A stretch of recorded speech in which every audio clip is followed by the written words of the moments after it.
Hi, it's Anne. Thanks for stopping by. So we are going to continue today on our little journey with whimsical animal embellishments for our junk journals. And look who I have for you today. He looks like he has a bad attitude, but he's actually rather cheerful, I think. Look at this, Mr. Cat, with this little snazzy bow tie. That bow tie is from our fabric tape that we made last week. Oh, wait, there's more. Isn't she surprised? Oh, wait, there's more. Look at this little cat family. Do you want to learn how to make these?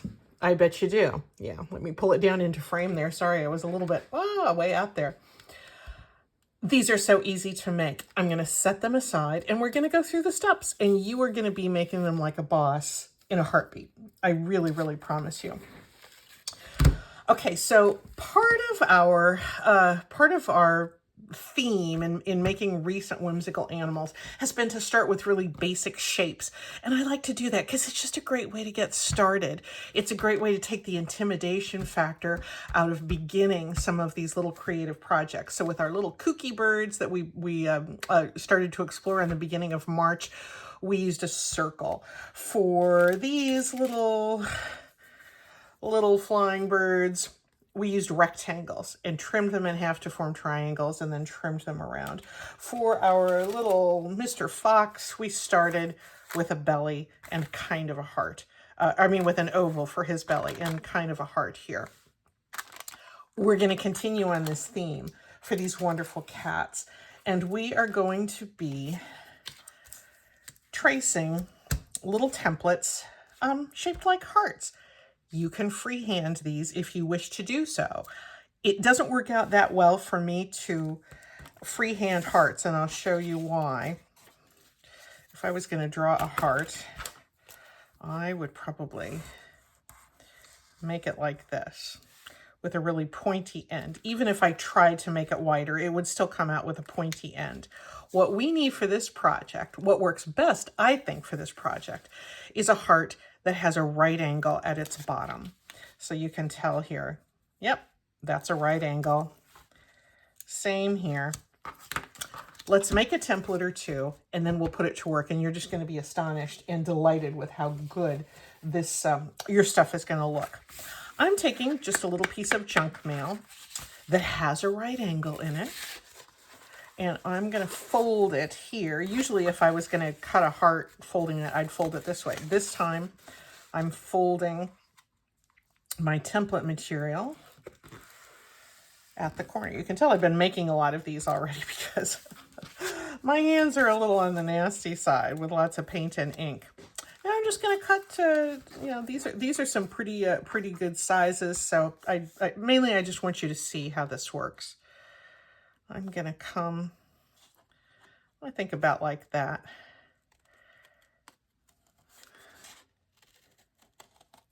And just make that nice rounded edge. You've all been doing this probably for decades. I know I have. I want to have that rounded part be pretty much like this. I don't want it to be too lopsided. But freehanding with your scissors is perfectly appropriate. It's also appropriate just to draw your piece onto your project paper if you wish to do that. I'm going to take this little template now, and I've decided I want to have a purple cat in with my family of whimsical cats. And we're just going to do some really fun things with them in a little while. Yep, I'm just using this piece of book page. And I might bring you in here. Now, this is just on a book page that I have put a little bit of Distress Oxide in the purple shade on, and I'm going to just draw around this.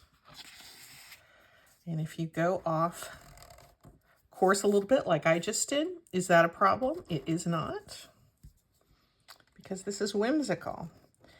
And so those sort of childlike movements, those sort of interesting lines are part of this aesthetic. And what I like to do, again, this is my personal preference, I just like to put a second line inside that original heart shape. And that just sort of adds to the playfulness of the overall look. Not an expert on this, I just have fun doing it. Now, we're going to decide whether we want to have this part be the cat's head. You can see how this is shaping up to be, once we go like that, shaping up to be the cat, right? Is this going to be its head or is this going to be its head? If this is its head, then this is its tail. Let's go ahead and do it this way. Okay, I'm going to add some ears here.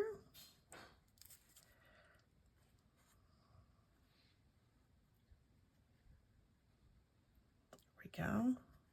That's just sort of an outside ear with a double line drawn. The next thing I'm going to do, you know what, the next thing I'm going to do is I'm going to put the eyes in. I really do like having this jelly roll pen. I think it works really, really nicely for projects like this when you want the eyes to really stand out. There we go. Sorry, I was off to one side. Certainly not necessary, but I think it's helpful to have this white ink jelly roll pen. And I'm going to draw on this purple background. It's surprisingly opaque. A couple of almond-shaped eyes. They can be round. We're going to do some with attitude in a moment. I'll show you how to do those. There's just if you get on Pinterest and start looking up cat doodles or things like that, you just get lots of ideas for easy ways to draw cat features. Okay, one of the reasons I wanted to do this is those are fading into the background. I'm going to come back in once that white ink has dried and outline it a little bit more. All right, next thing I'm going to do is the tail, and this is where we have to accept the imperfections and the weird whimsicalness of it all. I'm going to come in from that corner and just come around like this.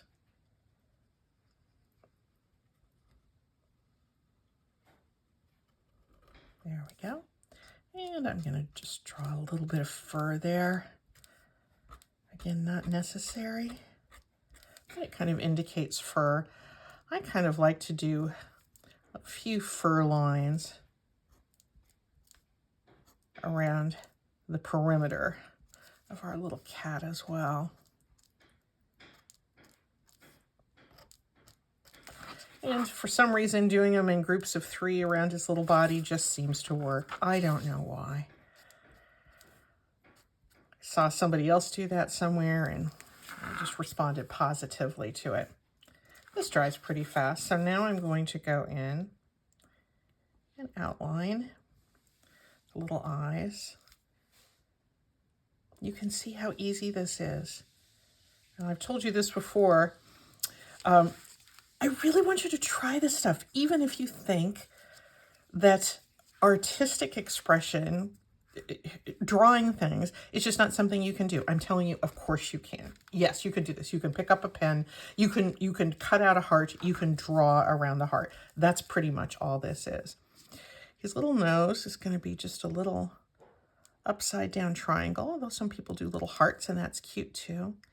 And then we just put a little line in there. I'm going to make this one with a little bit of a smile.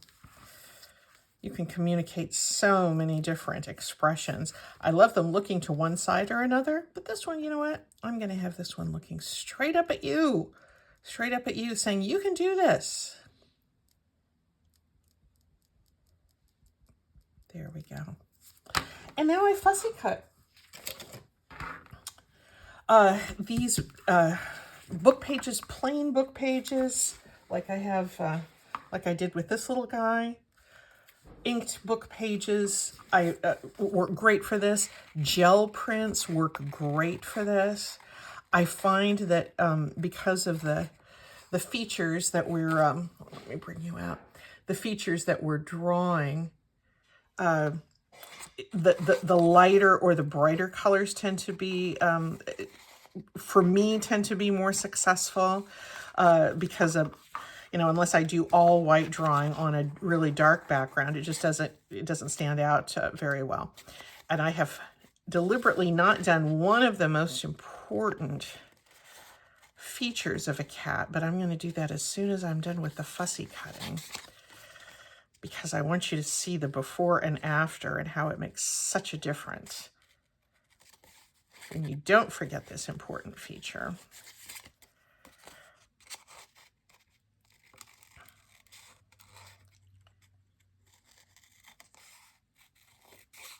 There we go.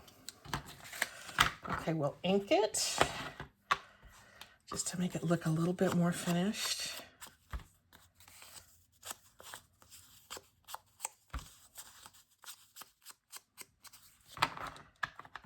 What's not on there yet?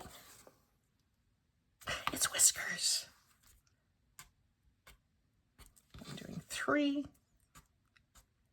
2 also works, just with a felt tip pen. Isn't that the cutest little beastie? I'm gonna make another 1 or 2. Probably using this this same template, because well, I guess I could use this smaller one I made the other day. But let's do a couple more, and then we're gonna just start using them, because that's the fun part of these. Okay, I have, let's see, here's another.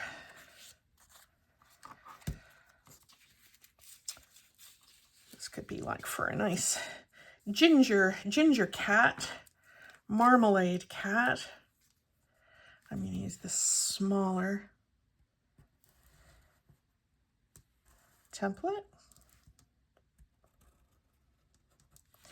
Isn't it funny, though, just to think that just something as simple as a heart shape that we've all been doing forever can start like that, and then you just turn it like that, and then it's a little cat, and it's just so easy. It's just so easy. So this one, let's see, I think I don't want my text to be upside down. I'm fine with it being sideways. But let's do something a little bit different with this one. This one is being really open and transparent and just, you know, really happy to see you. And I like the smiling ones more, actually, although the grumpy ones are pretty hilarious. I tend to draw the smiley ones more, but there's some that you can draw that are just, they're either a little bit shy or sassy. And that is coming up with the ears on the sides, going kind of over the edge. See how this one is straight up. This is off to one side, because this little beastie is going to be looking up at you. But let's give them some eyes first. That white isn't super evident when you put it over some colors, but a couple of extra coats go a long way, and once you have it outlined, it makes a big difference. Okay, I'm going to go around with the little tail, and we're going to let that white ink dry.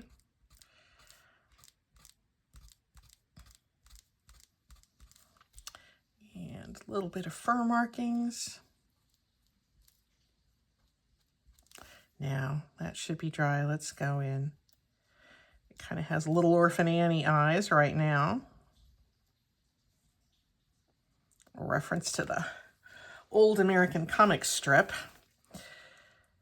Let's do a little nose and a cute little smile. I think the mouths are better when they're kind of small. And then let's have this little gatito looking up. See how easy that is to do? Isn't it cute? I just love that expression with its little tilted head. Let me put in just a few more fur marks. I'm going to cut this out. And then we're going to get to the application stage, and I'm going to show you an option with the tail. I first saw this idea. I never saw it in paper form. I saw it, somebody had done on Pinterest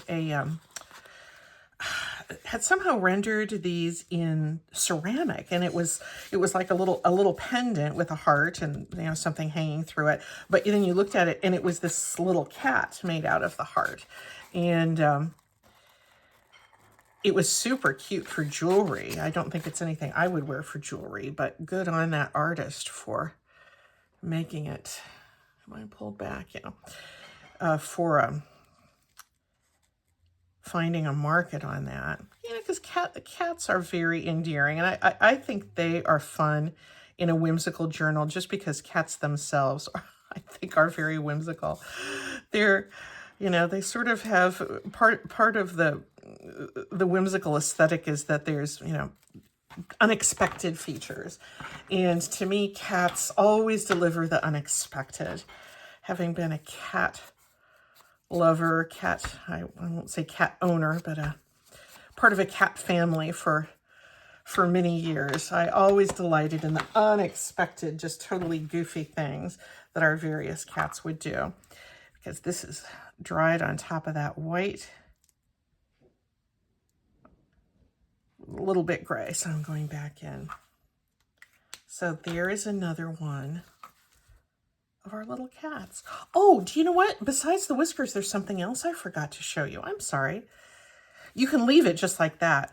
But when I saw what the ceramic artist had done, she had put just a couple of marks in there to indicate those front paws coming down. I thought that looked a little blank.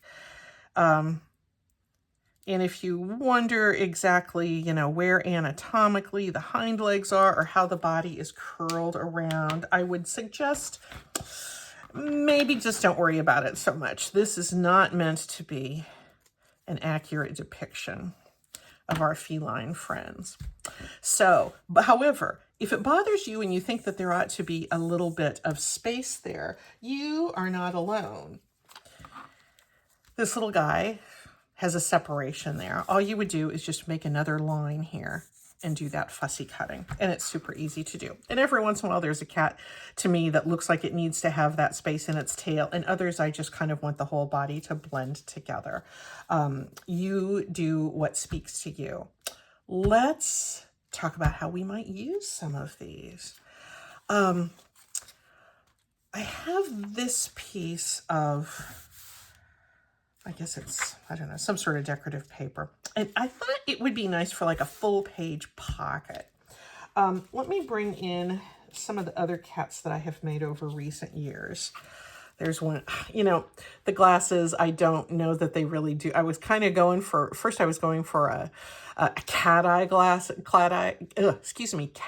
spectacles. It's a bit on the nose, but I was going for that. Not entirely successful. Ended up with sort of a weird Buddy Holly look. Looking up, the cat's looking up. That's always a good idea.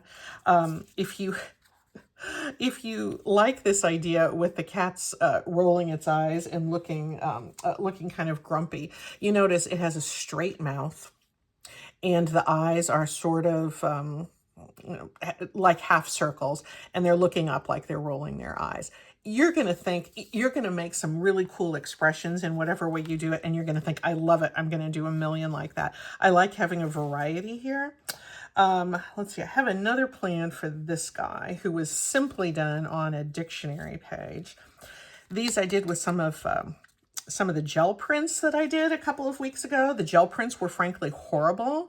I have to get a lot better at gel prints before I will waste your time on YouTube looking at them. But anyway, they were good. This was something I did on a grocery bag, and they were good enough for me to get out a little bit of stuff with these cats. So I thought, I kind of like the idea of cats sort of stacked up here. Cats all over my desk.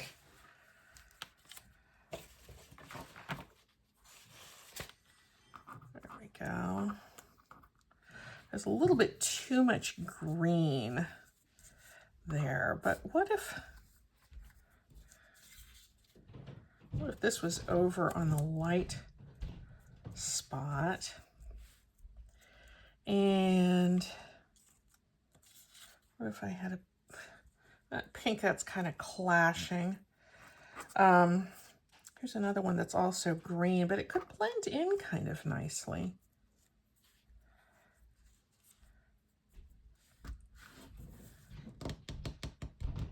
I think I'm kind of liking that. I'm responding positively to this arrangement. It's 5. Yeah, it's 5. I think I'm going to try to recreate this. Let's see if we can do this and see how that works for a full page pocket for us. Now this beastie here seems to be part of the bottom crowd. So let me see if I can get that back roughly into position.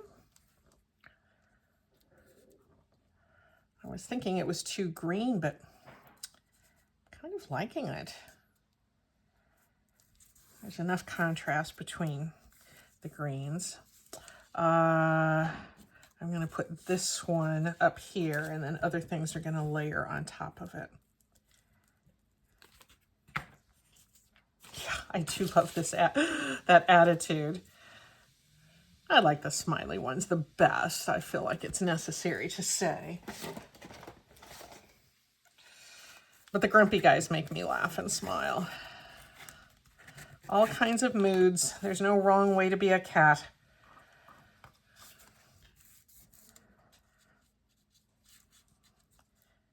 There we go. I think this little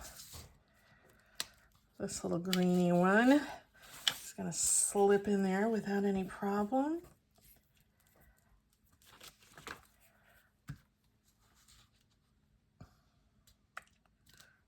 Set that one up a little bit straighter. I'm going to nestle this one in. I kind of like that one like that. And you know, you don't really even notice the heart shapes that much when you're focusing on the cattiness of them all, do you? But then you start looking at them, and I think that there's something about the repetition of this heart shape, this one that has the space cut out by its tail. They don't all have to be the same. There's just something about the repetition of that shape that kind of makes it sort of I guess a little more cohesive. Didn't I just have a yellow one over here? What could I possibly have done with that? I was sitting right here. Oh, there it is. There we go. Little bit of repetition there, but that's okay. They're the babies of the family. We can assume that they're looking off at some sort of shiny object that's over here.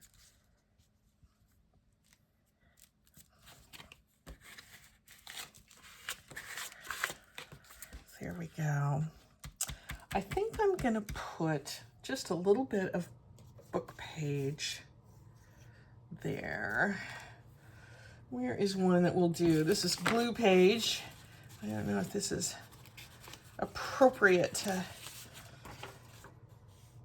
to put on this page. I think it's, yeah, I think this is okay. This is a book that called, what is it called? Summer Harvest. Okay. And it's quite terrible. I think I just picked it up to use as a glue book, and I kind of got into the story, which is ridiculous. Only since I was only reading random pages here and there, I was going, oh my golly, what happened to Simon? You know, what happened to Anne Marie or whatever her name is? And of course I couldn't find it because I had torn the book to shreds using it as a glue book. And I'm not going to go look this book up again. I'm sure it's fine. It's just a Pulp Fiction sort of thing. I don't mean to be denigrating the work of any author who has worked really hard on something like this, but okay, I'm just going to put this and maybe just a tiny bit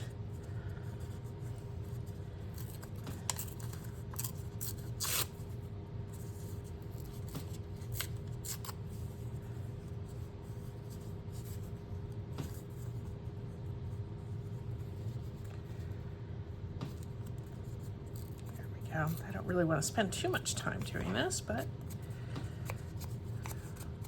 here I am.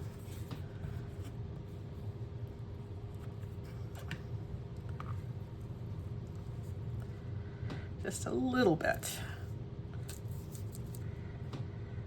Not certain that this works, but I do use a fair amount of full page pockets, and I can see this being one I would reach for, especially in a whimsical journal. I would probably put gussets on the side so I could put, give it a little bit of expansion, but basically this is how it would look. Isn't that fun with those cats? Each one is thinking something different. Some are excited, some are not. Let's just get a peek on how this might look in a page.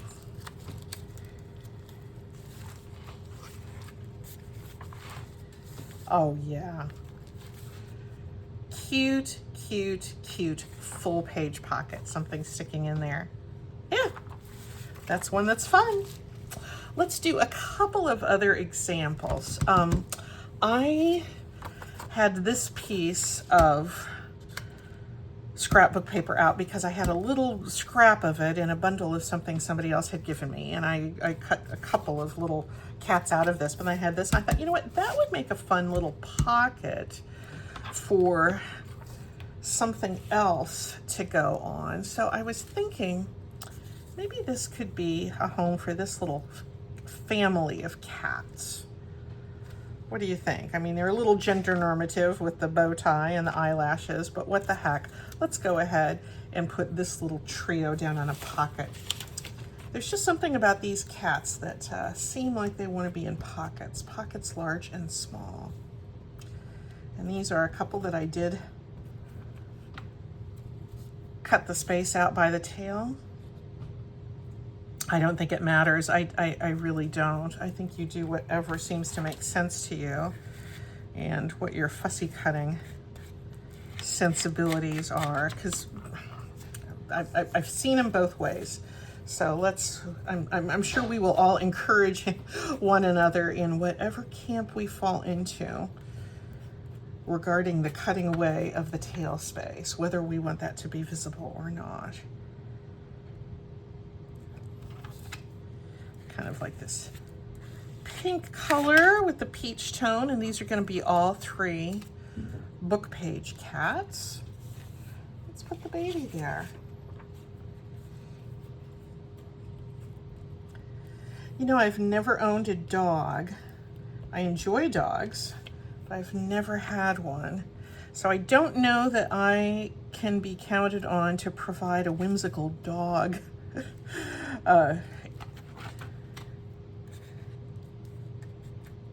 journal embellishment for you. I just don't think that's in the cards for me. If you have a channel and you do whimsical dogs, will you please let me know? I will gladly promote you. Gladly, gladly.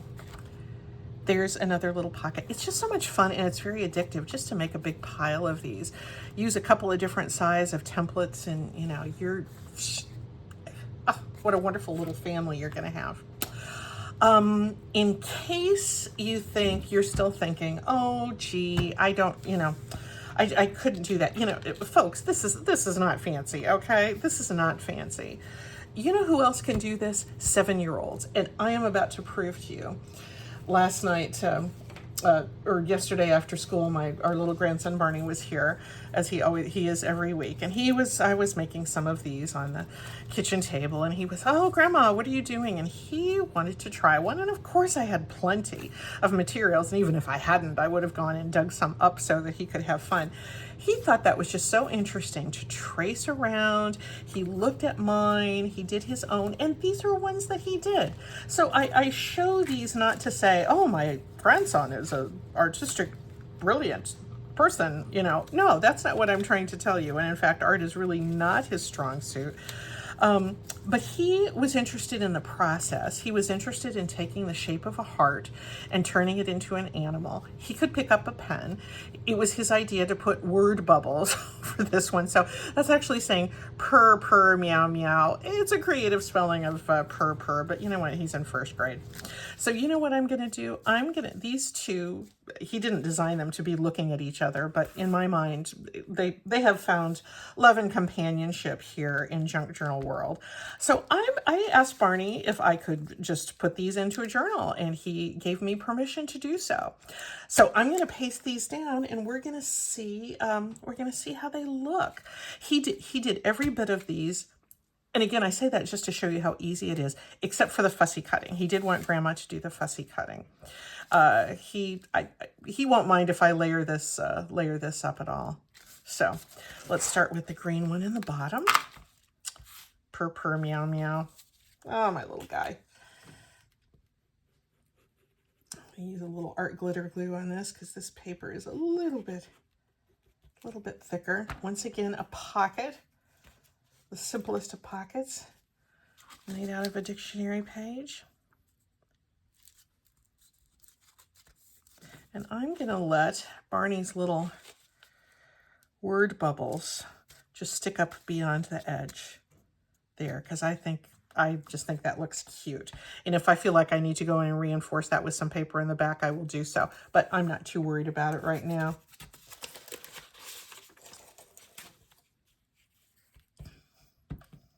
Yes, usually he takes his art projects home, or his science experiments, or other things he creates when he's here with us. But he was happy to let Grandma keep these creations and put them in a journal. And I am going to do that right now. I think I'm going to put this little pocket into my gardening notebook. How about that? I have been using this thing. We made it together, a week ago or something like that. And and I have been using the bejeebers out of this. I've been just keeping all kinds of notes and lists of what I want to transplant soon and things I have to go back to this fall to remember to divide. So it is serving its purpose as a good notebook. I think this will work there. I kind of like the blue across from the blue. And yeah, let me just go ahead and get that in place. I might do some stenciling or something up top later, but for right now, I want to get my little grandson's little creation down here.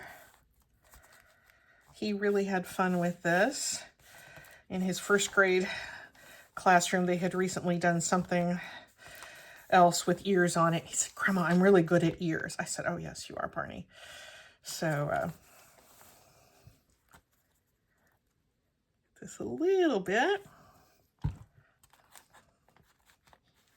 There we go. And now at some point I will stick something in there. Let's pretend this is a tag. That's a whole lot of cats there. That's a little too cat heavy. Actually, this could even go over there, couldn't it? We could have a nice cat spread. We'll think about that. In the meantime, I certainly thank you for coming by, and I hope this works for you. Let me know if you try it. I really think you should. You're going to be astonished at how easy it is. Look, a 7-year-old did it. See you soon. Bye.